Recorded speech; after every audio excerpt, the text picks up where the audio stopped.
menjawab masalahmu. Nah, sebuah kebenaran yang penuh tantangan, saudara, penuh pertanyaan. Apa benar Tuhan menjawab masalah kita? Beberapa kelompok Kristen atau sebagian orang-orang Kristen merasa kok belum dijawab ya masalahku. Seringkali kita menilainya begitu. Yang sudah dijawab kita lupa. Kita selalu ingat yang belum dijawab. Nah, mari kita perhatikan, saudara. Kita buka dulu kebenaran firman Tuhan dalam Matius pasal 14. Sebuah kisah nyata, Injil Matius pasal yang ke-14. Kita bisa dapatkan di ayat-ayat yang kita akan baca, saudara. Mulai ayat 22 sampai ayat 33 dengan cepat, tepat, dan mantap. Ya. Matius 14 Cek. ayat 22 mulai. Demikian firman Tuhan. Sesudah itu Yesus segera memerintahkan murid-muridnya naik ke perahu dan mendahulinya ke seberang. Sementara itu ia menyuruh orang banyak pulang. Dan setelah orang banyak itu disuruhnya pulang, Yesus naik ke atas bukit untuk berdoa seorang diri. Ketika hari sudah malam, ia sendirian di situ. Perahu murid-muridnya sudah beberapa mil jauhnya dari pantai dan diombang-ambingkan gelombang karena angin sakal. Kira-kira jam 3 malam datanglah Yesus kepada mereka berjalan di atas air. Ketika murid-muridnya melihat dia berjalan di atas air, mereka terkejut dan berseru, "Itu hantu!" Lalu berteriak-teriak karena takut. Tetapi segera Yesus berkata kepada mereka, "Tenanglah, aku ini, jangan takut." Ya, terus. Lalu Petrus berseru dan menjawab dia, "Tuhan, apabila engkau itu, suruhlah aku datang kepadamu berjalan di atas air." Kata Yesus, "Datanglah." Maka Petrus turun dari perahu dan berjalan di atas air mendapatkan Yesus. Tetapi ketika dirasanya tiupan angin, takutlah ia dan mulai tenggelam. Lalu berteriak, "Tuhan, tolonglah aku." Segera Yesus mengulurkan tangannya dan memegang dia dan berkata, "Hai orang yang kurang percaya, mengapa engkau bimbang?" Lalu mereka naik ke perahu dan angin pun redahlah. Dan orang-orang yang ada di perahu menyembah dia, katanya, "Sesungguhnya engkau anak Allah." Ya.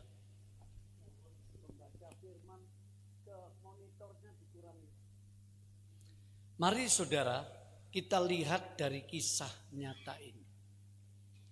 Tuhan bukan cuma tahu, bukan cuma mengerti, bukan cuma ada keinginan menjawab masalah kita, tapi dia serius menjawab masalah kita. Nah, ini kebenaran yang harus saudara pegang, saudara yakini. Jangan gampang digoyahkan oleh situasi dan kondisimu. Nah, di dalam kisah Tuhan Yesus di tengah gelombang angin ribut, perahu murid-murid itu sedang menuju ke suatu seberang.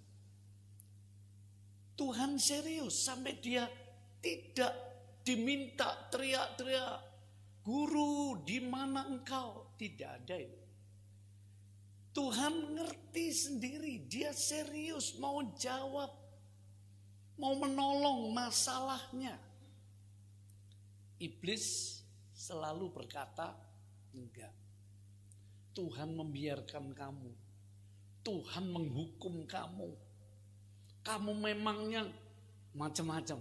Sehingga menimbulkan kebimbangan, salah paham, dan sebagainya. Sekali lagi saudaraku, bahwa Tuhan bukan cuma peduli, tapi dia menjawab dengan caranya. Nah ini yang harus dipahami. Dia punya cara tersendiri. Dia punya waktu sendiri. Dia lebih tahu daripada kita. Itu yang harus kita yakini. Harus bisa kita terima. Nah, persoalannya sekarang, apa sih masalah kita? Sesungguhnya masalah kita itu apa? Ayo beberapa kisah dari ayat-ayat tadi kita petik, saudara. Pertama, masalah kita adalah kena badai, tofan, gelombang, angin ribut. Itulah masalah-masalah kehidupan di dunia ini. Dunia sekarang ini bagaikan lautan yang sedang bergelora. Kita semua sadar ini. Beberapa pakar, beberapa tokoh, kurangnya aja Pak, ngangin terus di monitor saya. Beberapa tokoh dunia, analisis dunia, mereka sekarang ketar-ketir satu persoalan. Selain ekonomi, selain bencana alam, Bengkulu digoncang 6,2 skala Richter, macam-macam. Satu, kemungkinan perang dunia ketiga. Wah, ini serius. Sudah amburadul semua kalau sudah perang. Karena perangnya nggak pakai bambu runcing lagi. Nggak pakai senapan yang kecil-kecil, saudara. Bisa besar-besaran. Terakhir, Pakistan sama India. Sana belum selesai sehingga mikir orang. Waduh. Dunia benar-benar seperti lautan. Kehidupan manusia di bumi akhir zaman ini digoncang terus. Tuhan mau menjawab. Dia berkata, tenanglah kamu. Jangan takut. Ini aku. Jadi masalah kita, saudara, adalah masalah tekanan hidup, kebutuhan hidup, persoalan hidup. Dari pekerjaan, sekolah, penyakit, rumah tangga, penghasilan, apa saja itu masuk dalam ibaratnya perahu saudara sedang dihantam badai kehidupan ini. Negara A, B, C sedang dihantam. Bentuknya beda-beda. Tapi Tuhan mau menjawab, tenanglah. Ada aku, jangan takut. Jadi persoalan kita, masalah kita itu adalah masalah kehidupan sehari-hari di dunia ini. Ketika masa remaja, masa kita muda, rumah tangga mulai digoncang, kebutuhan hidup belum terpenuhi. Kemarin saya diajak untuk satu keperluan sama satu guru, dosen. Singkat cerita di perjalanan, dia ngomong, Pak Pendeta tolong doakan saya. Oh baik, ada lagi yang telepon, aduh sakit begini. Saya pikir orang ini dosen di universitas yang cukup bagus. Dia bilang, saya sudah enggak di sana, saya di universitas B. Juga akhirnya saya keluar, sekarang di C. Saya bilang kan enak sudah. Enggak Pak. Jadi dosen sekarang susah loh Pak. Singkatnya penghasilan saya benar-benar bingung saya. Tolong doakan Pak. Kenapa? Sekarang ini ngajar sedikit keliru, repot Pak, ada AI. Bisa dikritiki, bisa begini. Aduh, oh iya saya paham. Kemungkinan nanti karena umur saya digeser lagi sudah. Sementara kebutuhan hidup menjepit. Saya cuma pesan, jangan takut. Rasa takut itu muncul, pertimbangan akal kita bisa muncul. Takut aku hari tuaku nanti siapa yang peduli. Nanti kalau betul-betul aku sudah gak ada penghasilan, terus gimana ini, masih ada banyak hal yang harus. Percayalah, Tuhan mau menolong masalah kita. Tinggal percaya saja. Usaha, dipikir ini dan itu boleh saja. Karena itu ayat tadi, mengapa engkau bimbang? Jadi sikap yang terbaik, saudara, percaya saja. Justru dari percaya saja, pengharapan kita enggak hilang. Semangat kita enggak hilang. Usaha perjuangan kita tetap lanjutkan. Soal hasilnya gimana? Wis percaya saja. Ya, begitu saudara. Beberapa hari ini saya butuh duit untuk bayar ganti STN segala, aduh, sampai saya tunda. Jadi hamba Tuhan, saya ngomong sama dosen, saya ini loh jalan dengan iman.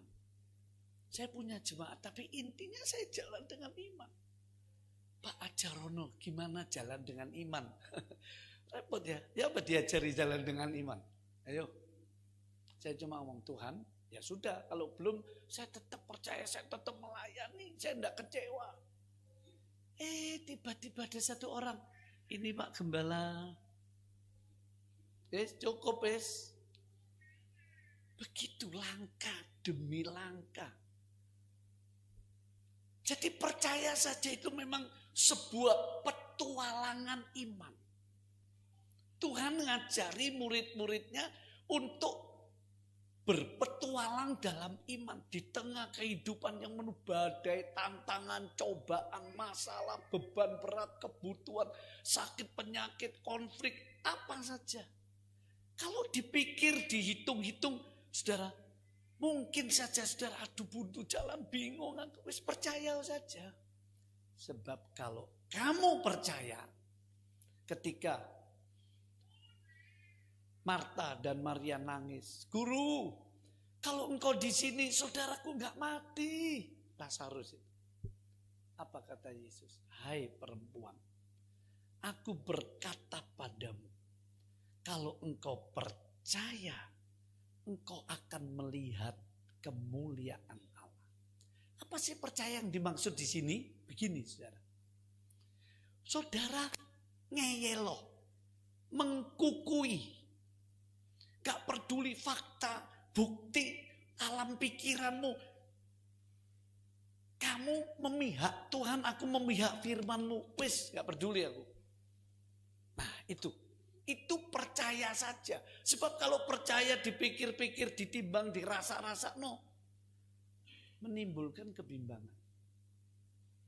Tuhan engkau baik, engkau mengerti, dan engkau mau menolong, peduli masalahku, campur tangan. Sampai hari ini ada satu hal saya tunggu, saudara. Saya bilang, Tuhan aku percaya. Itu pikiran saya perang, saudara. Nanti kalau gini apa? Nanti kalau gini apa? Nah itu. Saya kunci, enggak, aku percaya saja. Terus saya kutip ayat Yohanes 14 ayat 14 dibaca. Ini salah satu ayat pegangan saya. Saudara boleh ambil ayat lain, boleh tiru ayat ini. Ya, silakan. Yohanes 14 ayat 14. Mik. Tes. Jika kamu meminta sesuatu kepadaku dalam namaku, aku akan melakukannya. Jika kamu meminta sesuatu kepadaku dalam namaku, aku akan melakukannya. Sudah percaya. Ketika saya terus menantikan percaya, mujizat bisa timbul yang saudara enggak duga. Waktunya paling indah. Wis enggak akan rugi. Tuhan itu enggak akan ngecewakan kok. Itu perjalanan iman saya itu sekian lama.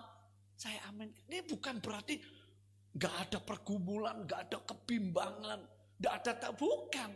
Justru dari gelombang kehidupan ini, badai cobaan itu saudara melihat. Dia menjawab masalah kita. Karena itu almarhum pendeta Ishak Leo, dia ngarang pujian. Hitung berkat-Mu satu-satu. Jadi ada banyak jawaban Tuhan atas masalah kita yang sudah Tuhan berikan. Jangan lupakan itu jadi pijakan. Kalau dulu Tuhan menolong aku, sekarang Dia pasti menolong aku. Nah, lihat di kisah ini. Tuhan yang nyuruh murid-murid nyebrang, itu awalnya. Tanpa diminta Yesus dari atas gunung turun, jalan di atas gelombang, Dia tolong masalah muridnya. Artinya, kalau Tuhan sudah memulai, saudara dipanggil, dipilih jadi anaknya. Wis dah. Dia pasti peduli, Dia pasti jawab masalahmu. Sehingga kesimpulannya di poin ini, Dia yang memulai, Dia pasti mengakhiri sampai keselamatanmu. Sampai apa saja. Dibaca ayatnya. Filipi 1 ayat 6. Ini yang Paulus pegang. Filipi 1 lalu dia tularkan kepada jemaat di Filipi. Filipi 1 ayat 6. Silakan. Akan hal ini aku yakin sepenuhnya. Akan hal ini aku yakin sepenuhnya apa ya? Apa yang Paulus yakini hal ini itu apa? Coba diteruskan. Yaitu Ia yang memulai pekerjaan yang baik di antara kamu. Nah, artinya pekerjaan yang baik, saudara dipilih, dipanggil melalui Injil.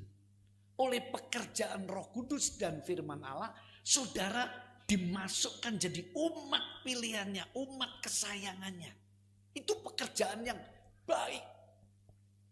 Terus? Akan meneruskannya sampai pada akhirnya pada hari Kristus Yesus. Dengan bahasa lain, sudahlah, aku yang pilih kamu, aku tanggung jawab. Ini, saudaraku, janji Tuhan. Dia yang memulai, Dia pasti mengakhiri. Gak akan dibiarkan. Kalau saudara bimbang, ini akan menunda. Kebimbangan itu yang membuat tertunda. Bukan Tuhan mau nunda, bukan Tuhan mau menyengsarakan, membuat saudara kalang kabut, enggak.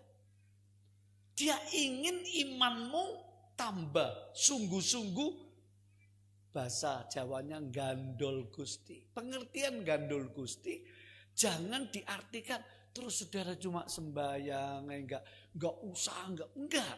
Justru orang yang percaya gandol Tuhan itu, dia ulet, saudara. Dia gigih, dia tekun, gak gampang putus asa, gak gampang menyerah.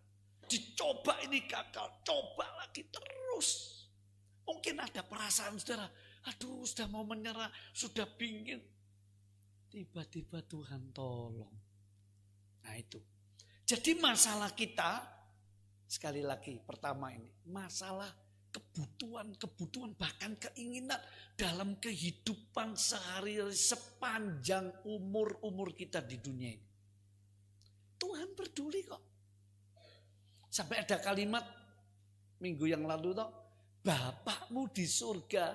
Ketika saya uraikan soal Bapak, Bapakmu di surga tahu kamu memerlukan semua itu. Yes. Ayo pagi ini jemaat kita ditantang dengan firman.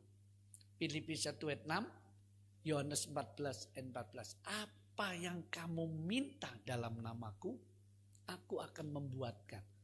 Masa Tuhan guyonan ini? Masa Tuhan iseng-iseng? Enggak, dia serius loh. Dia hanya minta tenang. Jangan takut, percaya. Enak toh jadi anak Tuhan. Mungkin tidak ada pekerjaan. Mungkin saudara butuh duit. Aduh Tuhan. Wis tak gitu aja. Saya itu berapa kalau tak hitung ini sedang menantikan hati. Ya Tuhan. Sampai saya janji. Nanti kalau wujud aku tak nyanyi Tuhan. Nah begitu. Tapi Tuhan jangan disogok dengan nyanyian. Tuhan hanya melihat imanmu. Nyanyian itu rasa syukurmu. Persembahan itu rasa syukur dan seterusnya. Masalah kita yang kedua apa saudara? Perhatikan. Murid-murid ini kena gelombang. Fokusnya di situ. Padahal di dalam Injil Yohanes pasal 6 itu ceritanya saling terkait. Murid-murid disuruh menyeberang tapi enggak dijelaskan. Yesus yang menyuruh. Murid-murid sedang menyeberang sampai 3 petang atau dini hari. Kena gelombang. Lalu Yesus berjalan di atas air. Begitu ya. Tapi dalam Matius, menyeberanglah, Tuhan yang nyuruh. Harusnya murid-murid fokus pada tujuan ini. Harusnya Petrus yang sudah dapat kepastian jaminan. Jikalau itu engkau Tuhan, suruhlah aku jalan di atas air. Lalu Yesus dengan singkat, datanglah. Itu jaminan. Begitu Petrus melangkah keluar dari perahunya, dia jalan di atas air. Tapi ketika dirasai angin ribut, perasaannya itu menjadi dominan, menguasai. Dia nggak fokus lagi pada Tuhannya. Dia fokus pada masalahnya. Murid-murid semua tidak fokus pada panggilan Tuhan, tujuan imannya, tujuan kehendak perintah Tuhan, menyeberang. Tapi dia mulai fokus, waduh kena gelombang. Nah masalah kita yang kedua di sini. Kita lebih memfokuskan, saudaraku, bukan pada tujuan hidup kita. Tujuan iman kita. Coba kita renungkan. Apa saudara makin mendalam di tengah hiruk pikuk kekacauan ketidakpastian dunia ini, saudara makin sadar.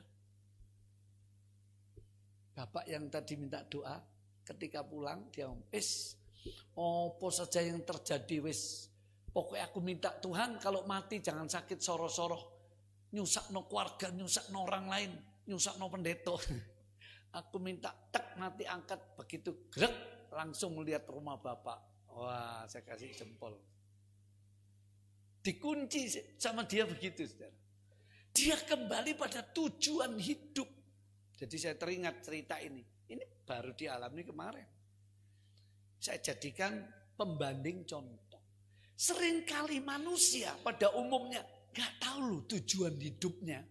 Atau gak serius dengan tujuan hidupnya. Kalau orang Kristen, Petrus berkata, supaya kamu mengerti serius tujuan imanmu. Nah ini masalah kita. Saudara pikir masalah kita cuma soal duit, soal kerjaan, soal keharmonisan rumah tangga, soal kesehatan. Enggak loh. Tujuan hidupnya apa? Nah, satu hari saya diajak seseorang melihat di kawasan Surabaya Barat. Wih, perkembangan perumahannya itu hebat, saudara. Saya jalannya 30 meter. Singkat cerita ngomong-ngomong sama agen properti. Saya itu ngomong, Pak, tidak ada fasilitas umum yang gratis tak buat gereja, Pak. Jawabannya gini, gak ada Pak Pendeta, sini semua, mana ada properti gratis Pak, bayar. Oh ya wis Pak, urung wis. Paham ya? Semua itu terus bisa ini kuat ini Pak ini. Apa sih tujuan semua ini? Semua cari duit. Siapa yang gak butuh duit? Tapi kembali saudara, persoalan manusia sampai anak-anak Tuhan lupa. Tidak fokus pada tujuan imannya, tujuan hidup. Dia mulai fokus pada kebutuhannya, pada masalahnya. Ini problem kita. Begitu murid-murid diajari Tuhan. Ayo nyebrang kamu. Tuhan izinkan badai. Supaya dari situ kelihatan. Tujuannya apa? Harusnya dia fokus pada kehendak Allah. Kan terbukti. Murid-murid enggak. Ayo kita sehati berdoa. Kita teriak, guru di mana engkau? Tolong kami. Enggak. Enggak ada sikap untuk mencari Tuhan. Enggak. Mereka lagi bingung, fokus. Ini tenggelam mati. Aduh gimana? Tuhan tanpa diminta. Dari gunung dia berhenti berdoa. Turun dari gunung. Dia berjalan di tengah gelombang. Lalu dia tolong. Dia menjawab masalah-masalah. Tapi murid-murid apa ngerti? Masalahnya itu sebetulnya Tuhan lagi mengajari. Bukan saja supaya hidup percaya sungguh-sungguh. Tapi yang kedua, masalah kita ini kurang fokus. Setengah-setengah, seperapat, enggak serius. Fokus dengan tujuan keselamatan surga, enggak. Kita lebih fokus dengan keinginan, kebutuhan hidup di dunia ini. Ya enggak salah. Tapi bukan rencana Tuhan.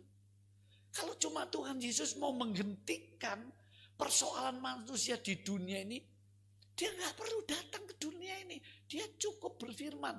Kitab Kejadian ketika bumi gelap gulita, kacau, enggak ada bentuknya, rusak. Tuhan cukup firman. Jadilah terang. Semua jadi baik. Tapi saudaraku, untuk memulihkan rencananya Allah, untuk tujuan supaya manusia ini nanti hidup dalam kekekalan, begitu senang, begitu mulia, dia harus turun ke dunia menyelesaikan persoalan dosa manusia. Nah, manusia sekarang lupa. Lihat saudara, semua rapat-rapat di dunia, semua bentuk perdagangan, pembangunan, sedikit yang memikirkan dosa. Gak ada. Malah beberapa negara sudah mulai melegalkan perjudian. Gay, lesbi, homo. Dengan pertimbangan A, B, C dan seterusnya. Diduga. Wah, mau merekayasa sebuah cuaca atau sebuah virus supaya melanda dunia, supaya sekalian manusia yang gak berguna biar mati-mati, supaya gak ruwet-ruwet ngatur dunia ini. Kalau ini benar, coba semua mementingkan dirinya, pokoknya aku aman, pokoknya aku nyaman, pokoknya aku enak, wis gak peduli orang lain. Ini nanti berkembang. Dibaca 2 Timotius 3 ayat 1. Itu sejajar dengan Matius 24 ayat 12. Sebab makin bertambah-tambah dosa, kejahatan, dosa macam-macam, maka kasih manusia akan tawar. Tapi 2 Timotius pasal 3 mulai ayat 1, silakan. Ya. Ketahuilah bahwa supaya kita harus tahu ini. Artinya tidak hanya sekedar tahu. Serius, dipikirkan ini masalah kita. Terus? Pada hari-hari terakhir akan datang masa yang sukar. Terus? Manusia akan mencintai dirinya sendiri dan ini akarnya. Apa salah? Enggak. Itulah kebiasaan manusia yang menjadi kelemahan. Bahkan bisa jadi dosa. Memang siapa yang mau mikirkan kita kalau enggak kita dulu? Makanya ada satu gubernur, dia mau bantu tapi dia marahi. Kalau melihat ibu, anaknya 8, wis dikai bantuan, njaluk bantuan terus. Dia benar enggak isain. Terus sosial kalau enggak dididik karakternya, mana terus. Saya pikir benar juga ini. Saudara lihat. Jadi kembali saudaraku, Manusia lebih mencintai dirinya sendiri. Dia lupa tujuan hidupnya. Fokus hidupnya kalau orang Kristen, tujuan imanmu. Di sini kisah Matius 14 itu murid menyeberanglah. Artinya apa? Di dunia ini kamu cuma numpang. Bagaikan turis musafir. Mau mampir ngombe saudara-saudara. Hidupmu gak lama. Maksimal 80, 90, 100, 110 hebat. Wis mau bisa apa? Nah ini sering dilupakan. Melalui kisah ini kita diingatkan. Jangan hanya memikirkan kebutuhanku rumah tangga. Oke. Kalau enggak kita yang mikirkan, masa suruh orang lain terus yang mikirkan. Sampai ada istilah kerja keras. Atur sebaik-baik keuanganmu, waktumu, rumah tanggamu, pekerjaanmu. Orang lain, kalau kamu susah belum tentu peduli. Dirimu sendiri bersama keluargamu. Bagus. Baru bersama-sama kita saling peduli.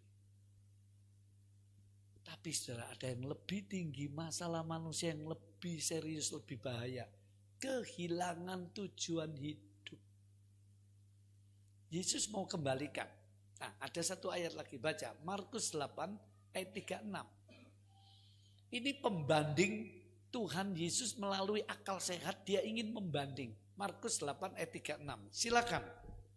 Apa gunanya seorang memperoleh seluruh dunia? Apa gunanya? Loh, ditanya ini. Seseorang memperoleh seluruh dunia. Memperoleh seluruh dunia, andaikan ini ada dan bisa. Belum ada, belum bisa. Terus? Tetapi ia kehilangan nyawanya. Tetapi terjemahan yang lama, dia binasa. Nah ini kan ayat ini menantang. Kembali pada tujuan hidupmu. Kalau enggak, sekalipun saudara dan saya diberkati, ditolong, disembuhkan, ada masalah yang akan merugikan Anda. Anda kehilangan tujuan hidup.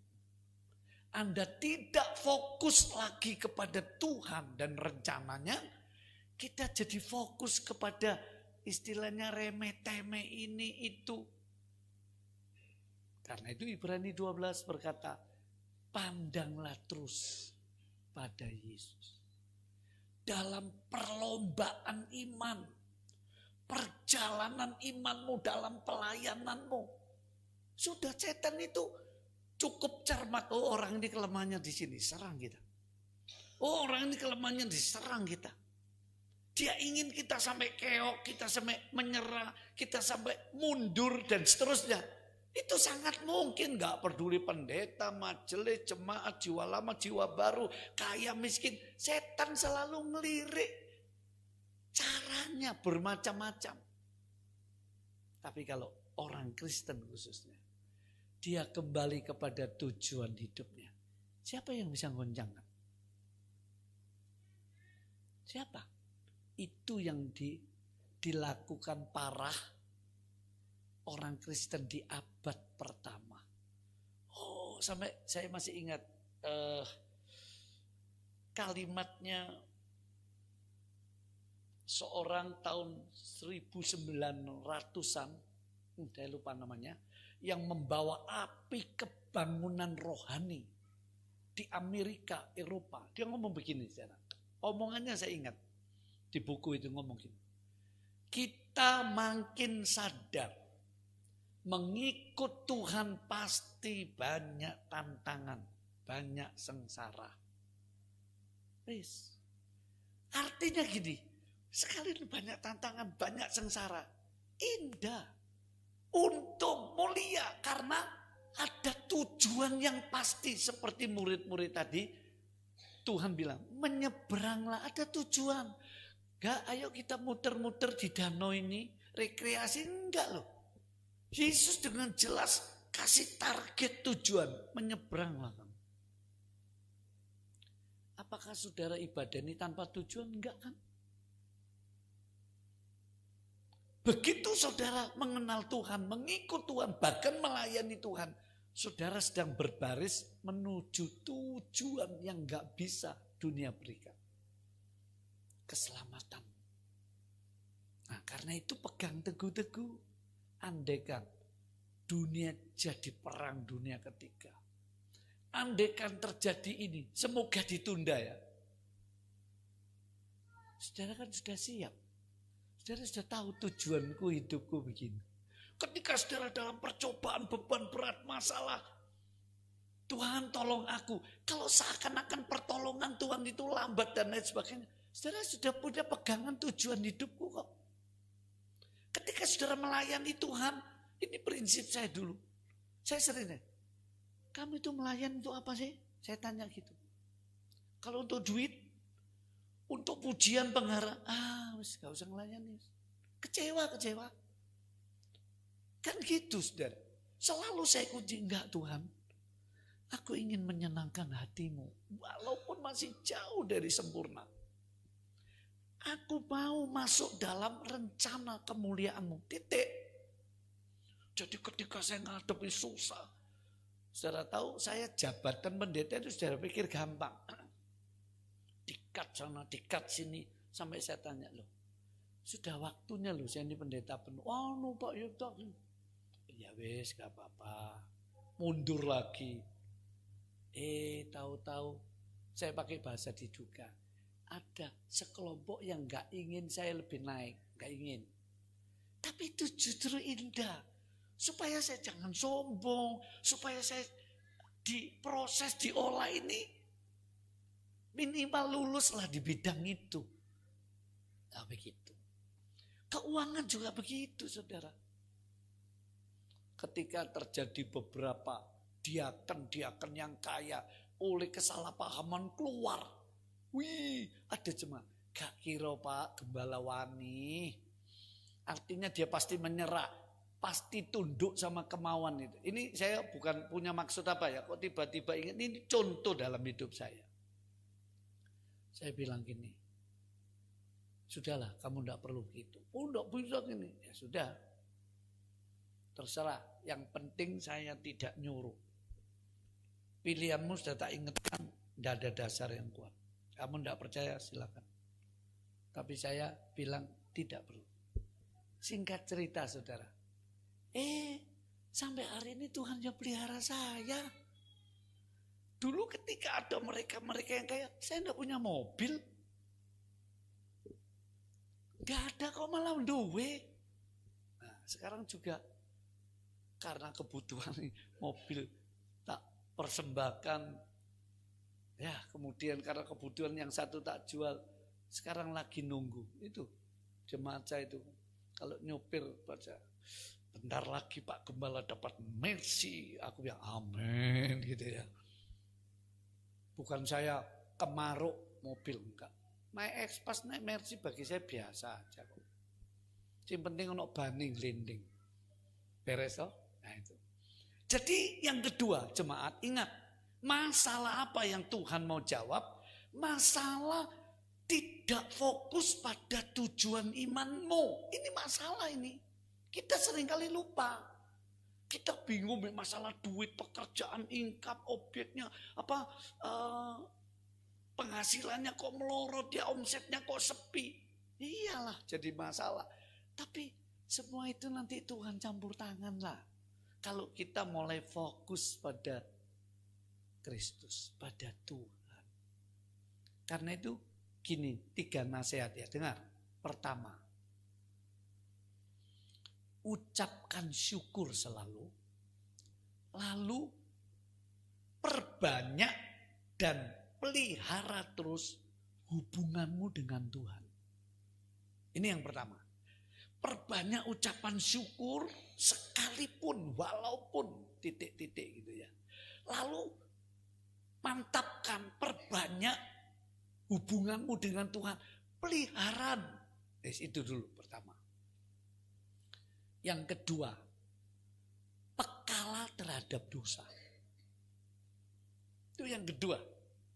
Ya, supaya kita bisa terus berada di dalam kehendak dan jalan Tuhan, pekala terhadap dosa. Kalau keliru cepat minta ampun, gak ada pilihan lain.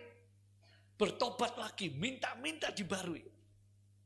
Yang ketiga, jangan saudara biarkan kerinduan untuk lebih mengenal Tuhan, untuk lebih setia, untuk lebih maju, jadi suam, jadi melorot, jadi males, jadi ini, itu. Jangan biarkan itu. Tapi tiap hari, tiap waktu, tambah umur, tambah lama, kerinduanmu akan Tuhan, mengenal Tuhan lebih dalam, itu dipupuk terus. Lewat memahami firman-Nya. Terus kuncin, Tuhan aku tak nabur berbuat baik. Wis buktikan nanti. Gitu ya. Nah, sekarang kita masuk saudara. Apa sih masalah kita yang ketiga? Lihat. Ketika Petrus melihat Yesus datang di tengah gelombang. Di Injil Markus. Ya, di Injil Markus pasal 6, coba dibaca ya, Injil Markus pasal 6, kalau saya tidak salah ingat, silakan. Ayat 4852. Ini ceritanya sama, melengkapi. Markus pasal 6, ayat 48 dan 52. Ketika ia melihat betapa payahnya mereka mendayung karena angin sakal, maka kira-kira jam 3 malam ia datang kepada mereka berjalan di atas air, dan ia hendak melewati mereka. Dan ia hendak melewati. Seolah-olah Tuhan Yesus tidak peduli. Sudah datang mendekati perahu murid-muridnya kena gelombang. Di tengah gelombang angin ribut, Yesus datang. Tapi ingin melewati. Nah, ini apa saudaraku? Ini menunjukkan dalam kehidupan kita, percobaan atau masalah kita, lalu Petrus tiba-tiba pengenalannya akan Tuhan terbuka. Itu Tuhan. Semua muridnya tahu, loh itu Tuhan. Lalu Petrus yang paling agresif berkata begini, jikalau itu memang benar engkau Tuhan, suruh aku jalan di atas air. Baru Petrus keluar dari perahu. Waduh, saudara bisa bayangkan ya, tentu dia nggak gini-gini, nggak diam. Waduh, Alkitab berkata, ketika dirasai angin, hempasan air, gelombang dan badai, dirasai, ini nyata, ini bukan mimpi. Tenggelam dia. Tapi satu, ketika Petrus berkata begitu, Tuhan bilang, jangan-jangan Simon, ini gak main-main loh, ini gelombang besar. Terus kamu di perahu aja, aku sih nolong kamu diam aja. Aku berperang ganti kamu, enggak. Yesus bilang, datanglah. Saudara diajak benar-benar murid ini keluar dari perahu. Artinya, yang ketiga ini, masalah kita apa? Kita harus keluar dari perahu kemalasan kita. Kesuaman kita, rasa nyaman, wes ini aja cukup, gak usah maju-maju, gak usah repot-repot. Tuhan ingin keluar kamu. Sebab kalau saudara saya gambarkan seperti Raja Wali, kalau anaknya sudah mulai lama di sarang, induknya ngerti, sudah cukup kamu, dia desek sama dia. Sarangnya goyang-goyang, supaya anaknya keluar dari kenyamanan hidup. Ada sebagian orang Kristen, waduh doanya sering soal susah. Tuhan kok gini, terus mengeluh, terus sambat. Enggak salah, mau sambat sama siapa kalau enggak sama Tuhan, paling betul itu. Tapi ada orang Kristen tuh, banyak yang sudah diberkati, sukses, gak ada goncangan, rumah tangganya tenang, sehat, keuangannya cukup, ya ke gereja ikut pelayanan, ini itu, wis merasa nyaman. Perlu keluar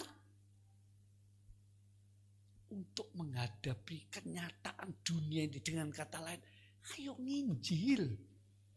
Tidak bisa cuma di gereja saja.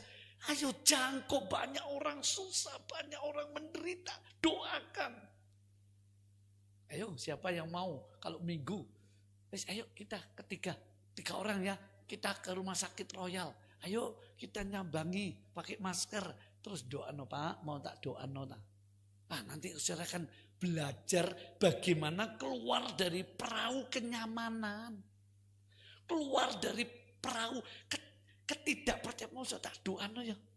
Wis doa no, sembuh gak sembuh urusan lain. Tuhan sedang melatih kita, penting ini. Keluar dari rasa takut kita, kekhawatiran kita, kenyamanan kita. Keluar dari sifat-sifat karakter kita yang ayo keluar dari perahu itu. Nah, masalah kita yang poin ketiga ini kan begini. Kita nggak mau keluar dari perahu. Kita berada di zona nyaman. Saya dan saudara bisa gitu loh.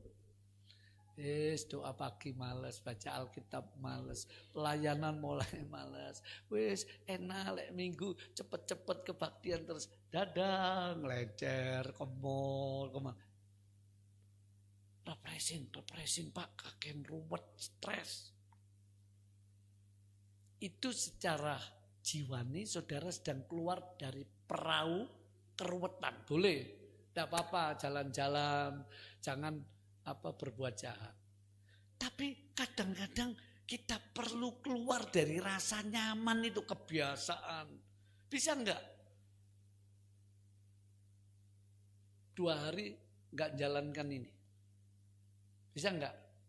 Kecuali yang perlu aja, kerjaan apa keluarga, oke cukup. 2 hari saja dites.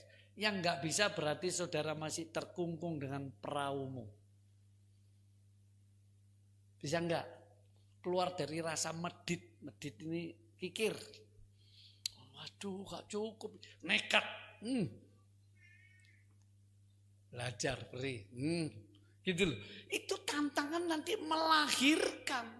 Petrus saja yang baru ngerasa, gimana ya jalan di atas air. Tanpa alat-alat teknologi. Jadi kalau saudara dan saya keluar dari hal-hal yang kebiasaan kita, kebiasaan baik maupun kebiasaan buruk. Saudara baru berpetualang dalam perjalanan hidupmu, perjalanan rohanimu. Tuhan berkati itu, Tuhan pakai. Ayo, kalau kita enggak, ya terus begini saja jadi orang Kristen. Pulang kebaktian, datang lagi. Nah itu masalah kita. Ada lagi saudara, masalah kita apa? Coba saudara baca di Injil Yohanes tadi, Markus sekarang. Tadi Injil Markus ya, ayat 58, 52-nya belum dibaca. Markus 6 ayat 52. Silakan. Sebab sesudah peristiwa roti itu mereka belum juga mengerti, dan hati mereka tetap degil. Nah, mereka sudah terima mujizat. Mereka melihat Petrus jalan di atas air mau tenggelam. Tangannya diangkat oleh Tuhan Yesus. Badai langsung. Tapi dikatakan mereka belum juga mengerti dan hati mereka tetap degil. Tetap keras, tidak percaya bahwa ini Mesias. Gak ngerti, wis dibuktikan dengan Mesias itu kan ada tandanya. Tapi hati mereka degil, keras hati. Nah ini masalah kita, apa saudara? Karakter kita yang buruk. Ini masalah kita, bukan cuma kebutuhan hidupmu. Rumah tangga, kontrak rumah, kepingin punya rumah sendiri, penghasilan suami melorot, pekerjaan banyak. Ya, atau di kantor, masalah dengan teman, masalah dengan atasan. Itu semua jadi masalah. Tapi ingat saudara, Tuhan mengingatkan. Hatimu itu loh keras. Dalam surat Ibrani, jikalau kamu mendengar suaranya, jangan mengeraskan hati. Hati yang mau berserah, kalau yang awal tadi hati yang percaya, hati yang betul-betul mau dibentuk Tuhan dan sebagainya. saudaraku, ini masalah kita. Ini yang bikin rumah tangga ribut, gereja jadi banyak benturan, misalkan di kerjaan, kan dari karakter, hati yang tamak dan sebagainya. Jadi masalah kita itu hati yang tidak mau berserah, tidak mau bertobat, hati yang keras, itu masalah kita. Sehingga saudara dan saya membutuhkan dijamah Tuhan. Kalau enggak saudara, sulit loh. Berubah itu sulit. Tapi kalau Tuhan yang jamah. Nah ini rindukan. Rindukan Tuhan, jamah aku. Belakangan ini aku kok gini Tuhan. Belakangan ini aku kok gampang. Ayo, ini masalah. Kalau hati ini sudah dibereskan, indah, saudara. Indah. Tuhan itu nanti kirim berkatnya, kirim pertolongan. Karena hati kita beres. Kuncinya hati kita ini Tuhan loh yang tahu, manusia tidak tahu dengan tepat. Karena itu ada ayat, pujian manusia tidak sah. Pujian Tuhan yang sah. Karena apa? Intinya hati kita ini banyak yang gak beres. Nah ini masalah yang serius. Dituturi ini salah ngerti misalnya. Diginikan gak mau. Terus gimana ini? Padahal kata Amsal 4 ayat 23. Coba dibaca. Pasal 4 ayat 23 menyinggung begini saudara. Silakan. Jagalah hatimu dengan segala kewaspadaan. Jagalah hatimu. Terjemahan nama, pelihara, dijaga. Jangan sampai ada kepahitan, ada ketakutan, kekhawatiran yang membuat saudara down. Ini harus dijaga, ya. Karena dari situlah terpancar kehidupan. Karena dari situ terpancar kehidupan. Hidupmu itu ditentukan dari hatimu. Nah ini perlu dijaga. Kenapa saudara? Karena iblis berusaha ngincar supaya hati kita itu di sana disebut degil, keras hati, sulit dinasihati, sulit diarahkan, macam-macam. Yesus sendiri ngadapimu, padahal Yesus yang didik. Kalau saya kaitkan dengan kisahnya kitab Keluaran, Musa mendidik orang Israel. Bayangkan ini hamba Tuhan, urapannya luar biasa sampai wajahnya berseri-seri. Tongkatnya gini, laut dibelah. Luar biasa. Tapi saudara lihat, Israel keras hati, degil, gak kena. Gak bisa diarahkan. Sampai Musa pernah, saking gak kuatnya, Tuhan bilang, Musa mereka minta air, sudah tak turuti. Kamu ngomong sama bukit batu. Ngomong, bukit batu, pancarkan air. Itu nanti nurut. Saking pegel Musa ngambil tongkat, dipukul. Wah, pecah keluar air, mereka minum. Terus Tuhan bilang, Musa, makin tinggi kerohanian seseorang, makin besar tuntutannya. Musa, kamu tidak menghormati aku di depan Israel. Kamu tidak boleh masuk kanan. Tapi masuk surga oke. Saudara lihat. Jadi persoalan hati. Musa enggak jaga. Kalau saudara dan saya pagi ini hatimu ada apa saya enggak ngerti. Cepat Tuhan, ampuni aku salah Tuhan. Aku terlalu begini. Ais, bereskan. Sebab ini masalah kita. Penutup, saudara. Apa masalah kita? Ayo kita baca Yohanes 6, kisahnya sama, ayat 19 sampai 21. Perahu murid-murid dihantam gelombang besar, lalu Tuhan Yesus datang di tengah angin ribut dan gelombang diteduhkannya. Sama kisahnya, tapi saling melengkapi ini dengan Matius tadi dan dengan Markus. Kalau Markus ada tekanannya, ya Tuhan seperti melewati seakan-akan membiarkan padahal tidak. Terus hati mereka sudah terima berkat mujizat, masih degil, masih keras, karakter mereka begitu jeleknya, ya. Terus Yohanes ini lain, dibaca. Yohanes 6 ayat 19 sampai 21. Pemain musik naik ke atas. Iya, Yohanes 6 ayat 19 sampai 21. Silakan. Sesudah mereka mendayung kira-kira 2-3 mil jauhnya, mereka melihat Yesus berjalan di atas air mendekati perahu itu. Iya. Maka ketakutanlah mereka. Iya. Tetapi ia berkata kepada mereka, "Aku ini, jangan takut." Aku ini, jangan takut. Terus Mereka mau menaikkan dia ke dalam perahu. mereka mau menaikkan dia ke dalam perahu. Dan seketika juga perahu itu sampai ke pantai yang mereka tujui. Lihat, ada sesuatu yang aneh, yang luar biasa. Jadi mereka mau bawa Tuhan Yesus yang di tengah lautan itu, mau dimasukkan perahu. Belum sampai, tahu-tahu perahu itu sudah sampai di tujuan. Apa artinya? Saudaraku, ini artinya Tuhan akan mempercepat segala sesuatu. Ayo dibaca Matius 24 ayat 12-13. Matius 24 ayat 12 sampai 13. Tuhan mau mempercepat waktu. Kita rasa waktu itu makin cepat. Ya, silakan. Dan karena makin bertambahnya kedurhakaan, Iya.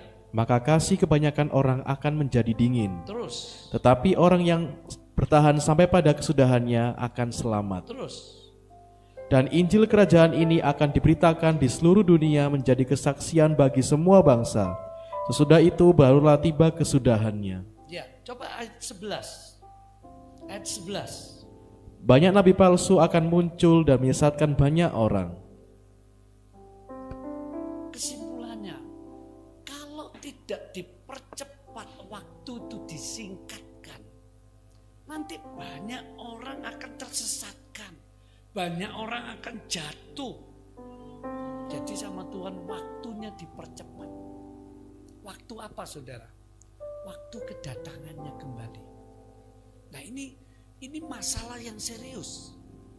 Tuhan mau menolong sebab akhir zaman nanti pasti saudara goncangan luar biasa. Ini waktu kedatangannya kalau nggak dipercepat bahaya. Nah, Tuhan mau mempercepat kedatangan. Ini masalah seluruh dunia, masalah gereja seluruhnya. Nah, salah satu tanda Tuhan akan membuat tindakan Injil kerajaan harus menyebar ke seluruh bumi. Dan ini mungkin karena apa? Sudah ada teknologi canggih lewat HP, lewat ibadah online. Jadi Injil menyebar seluruh bumi. Itu alasan yang tepat untuk Tuhan mempercepat kedatangannya kembali. Sehingga jemaat Tuhan, anak-anak Tuhan, hamba-hamba Tuhan kita semua siap-siap supaya jangan sampai masuk antikris. Kalau sudah masuk antikris, wah berat banget. Ini masalah kita saudara. Tidak mau kerjasama untuk mempercepat kedatangan Tuhan. Gimana caranya? Ya gereja jemaat harus makin hari makin sungguh-sungguh di hadapan Tuhan. Supaya Tuhan sudah dipercepat aja nih kedatangannya. Matius 24 Tuhan sudah menunjukkan ada banyak nabi palsu, ada banyak pendurhakaan yang luar biasa terjadi, kasih manusia akan dingin, Injil kerajaan akan diberitakan, waktu dipersingkat, dipercepat seperti tadi. Murid-murid mau ngajak masuk, pelan-pelan nih masuk, enggak, langsung perahunya sampai di tujuan. Berapa jauh itu? Seketika sampailah mereka di tujuan. Nah ini saya yakin saudara, hari-hari yang mendatang ini Tuhan pasti akan mempercepat kedatangan. Dunia sudah makin hari makin meresahkan. Sudah waktunya. Seringkali saya dengarkan beberapa penglihatan berapa tahun yang lalu saya baca buku-buku. Ada banyak yang dapat penglihatan, suaranya intinya sama. Intinya begini, waktunya sudah dekat. Nah, dipercepat. Apakah kita sudah mau bekerja sama dengan Tuhan, mempersiapkan diri kita untuk menyambut kedatangannya kembali ke bumi. Jadi saudaraku, ingat, Tuhan mau menolong. Tuhan peduli masalah kita soal kehidupan sehari-hari. Yang pertama ini, percaya saja. Kedua, masalah kita yang tidak fokus pada Tuhan, pada tujuan hidup iman kita yang kurang serius, Tuhan ingatkan bagi. Supaya kita jangan sampai karakter hati kita keras, degil, gak mau berubah. Sulit untuk berubah. Nah, itu masalah kita yang Tuhan ingin persiapkan. Karena itu saudara dan saya diingatkan supaya memperdalam waktumu untuk hubungan dengan Tuhan. Pelihara hubungan dengan Tuhan. Peka terhadap dosa. Jangan sampai kerinduan-kerinduan untuk lebih mengenal Tuhan, untuk lebih dekat dengan Tuhan, untuk lapar haus akan Tuhan, itu dikalahkan oleh kesibukan, oleh keadaan apa saja. Jangan sampai kerinduan itu padam. Begitu. Baru penutupnya, ayo ingat, Tuhan akan mempercepat kedatangannya. Salah satunya, saudara, ayo kita saksikan bersama-sama pembangunan bait Allah. Kalau itu sudah muncul, saudara, dunia sedang menunggu ini. Saya cuma membaca beritanya, ada bukan miliarder, triliunan siap digelontorkan untuk itu. Emas nanti akan dibeli semua untuk melapis bait Allah itu dengan emas.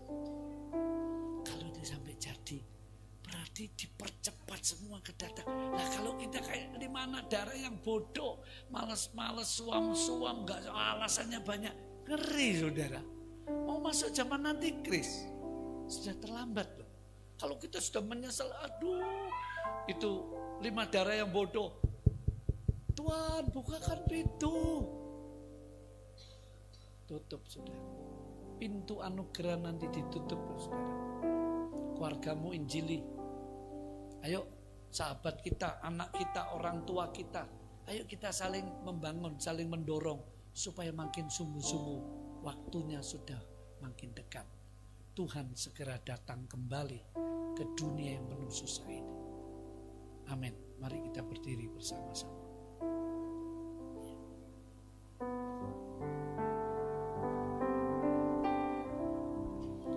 Tuhan menjawab masalah kita. Ayo percayalah.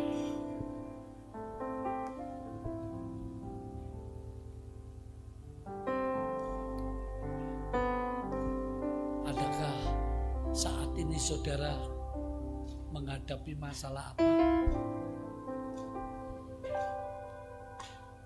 Gunakan imanmu saja. Percayai Tuhan saja. Itu cara yang terbaik. Selain saudara berjuang, berusaha dan lain sebagainya.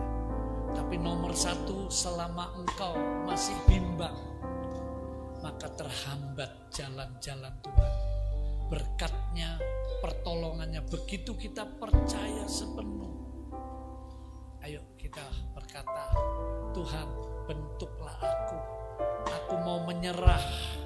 Aku mau setia, aku mau sungguh-sungguh di tengah gelombang dunia yang makin menyedihkan, makin meresahkan ini.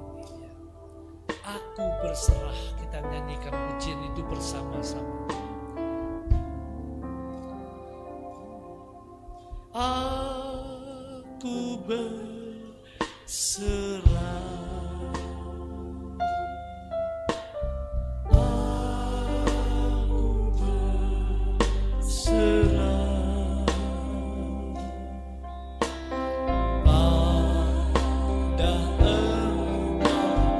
Tuhan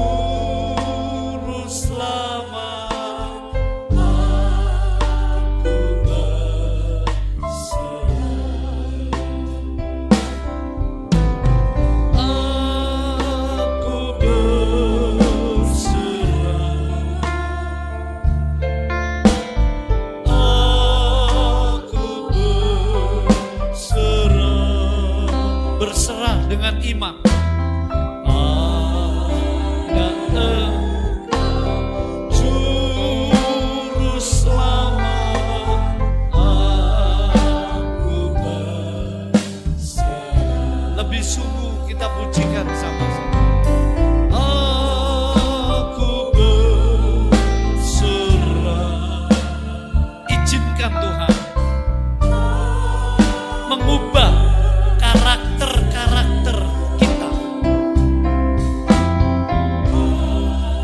Izinkan waktunya makin dekat. Mari kita mau berubah. Ya, aku berserah.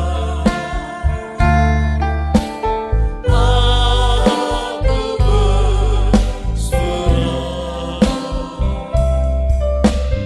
Ada Engkau Juru Selamat, aku berserah. Beberapa menit ini, saudara yang punya masalah, angkat tangan ya. Semua tutup, saya akan doa. Asal saudara percaya, sehati dengan saya.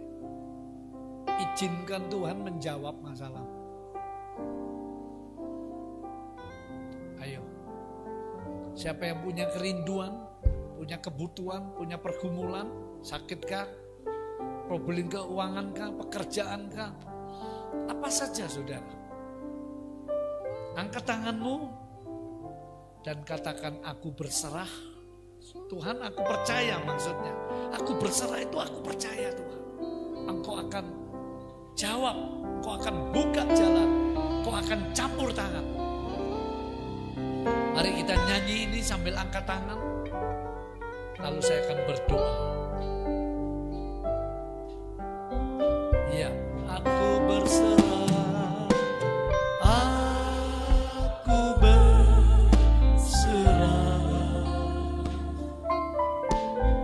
Aku berserah.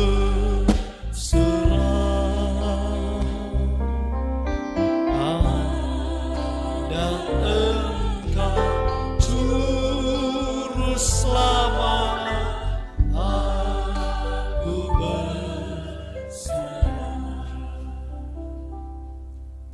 Tuhan Yesus, pagi hari ini lihatlah mereka yang mengangkat tangan dengan seruan doa Tuhan. Dengan iman mereka punya masalah Bapak. Dan Engkau janji mau jawab masalah itu.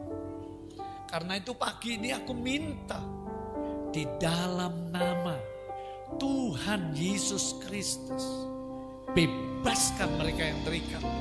Sembuhkan yang sakit Tuhan. Buka jalan yang jalan buntu. Tuhan yang keras hati, beri perubahan dalam hidupnya. Beri pertolongan, baik pribadi, keluarga, pekerjaan. Dalam nama Yesus, kami percaya Engkau akan menjawab masalah mereka. Supaya mereka akan saksikan kemurahan, pertolongan, mujizatmu, jawabanmu. Tuhan sederhana, aku percaya saja. Hari ini kah, besok kah, lusa kah, minggu depan, bulan depan, urusan Tuhan. Tapi aku percaya Engkau menjawab apa yang jadi masalah umat. Dalam nama Kristus Tuhan yang berkuasa, hamba memohon doa ini. Ya Bapa di surga. Yang percaya katakan amin.